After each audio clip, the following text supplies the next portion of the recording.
When it comes to catching wild koalas, there's not exactly an instruction manual. Yep, we're heading down the slope. However, while traipsing through this tick-infested bushland, it became clear the set of skills required is equally as random as it is specific. Really close. Big signal. Tracking was the most obvious requisite, made to look easy by expert in the field and team leader Sean Fitzgibbon. We found one of our collared koalas. This is a big male, goes by the name Souffle. We're just going to try to catch him for a health check and check that his collar's still fitting okay. He's up reasonably high, so I've got to climb up a little way on a rope. The only way we can get them to descend is if they don't perceive any danger on the ground. So I'll be rustling a plastic bag just above his head at the end of my pole. We've got to be nice and still and just keep him focused on the bag. We want him to think that's what he's got to get away from and he'll come down. Ready to pounce are veterinarian Amber Gillette, who also happens to be Sean's wife, and seasoned research fellows Bill Ellis and Ben Barth. Their tactic works and Souffle comes down surprisingly fast. But Amber is faster. Go, Amber.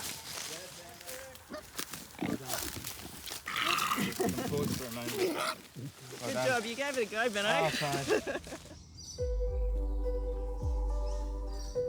To save the koalas from any more stress, they're inspected and treated on site in a retrofitted caravan. Head down that end if we can, yeah. It's key to this team's new conservation program. They're trying to turn the declining population around by eliminating disease and illness from the Brisbane koala bushlands. Okay. Systematically tracking and treating koalas like Souffle one by one. The only thing I did notice this time round, one of his kidneys looked a little smaller than it was when I first assessed him. Okay. So, but there's no signs of chlamydia or anything else.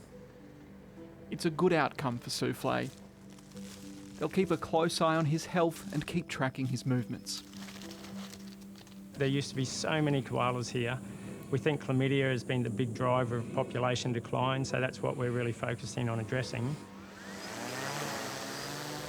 Using a mix of old know-how and new tech, like these infrared drones, the team are looking for untagged koalas, removing or euthanizing those that are too sick to save, and introducing healthy koalas rescued from other locations.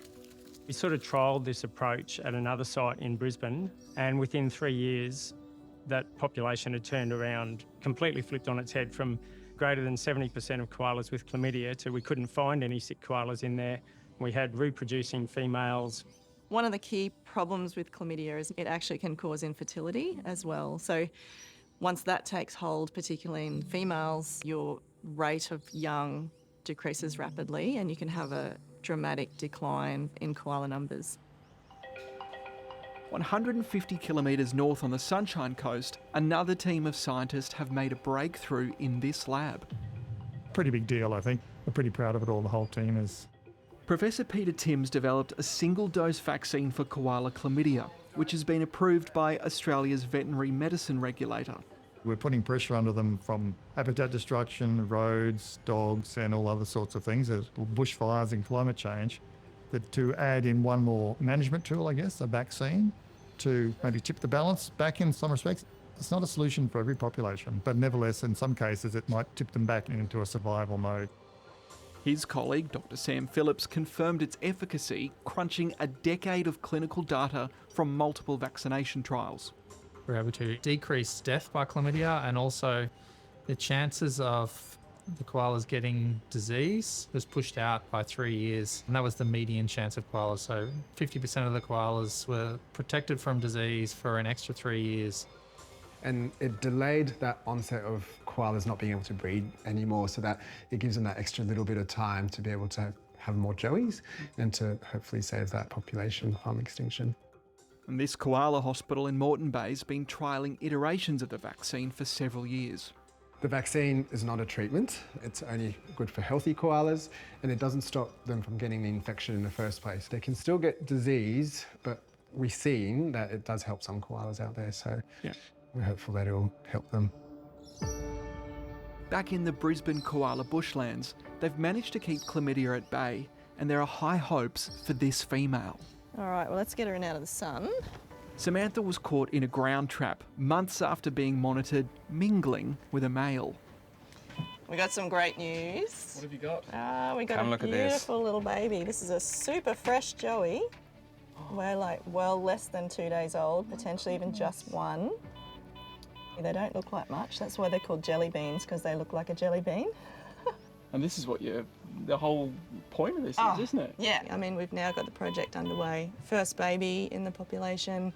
You know, she was only introduced less than 12 months ago, so it's a big milestone to have breeding here happening on site. And I mean, she's a baby herself. Like, she's probably got another 10, 12 years of producing joeys. So, yeah, it's a pretty exciting start to her journey. Good work, little girl. Hey, you're doing your job. Keep that little baby safe. She'll hopefully contribute significantly to the growth of this population.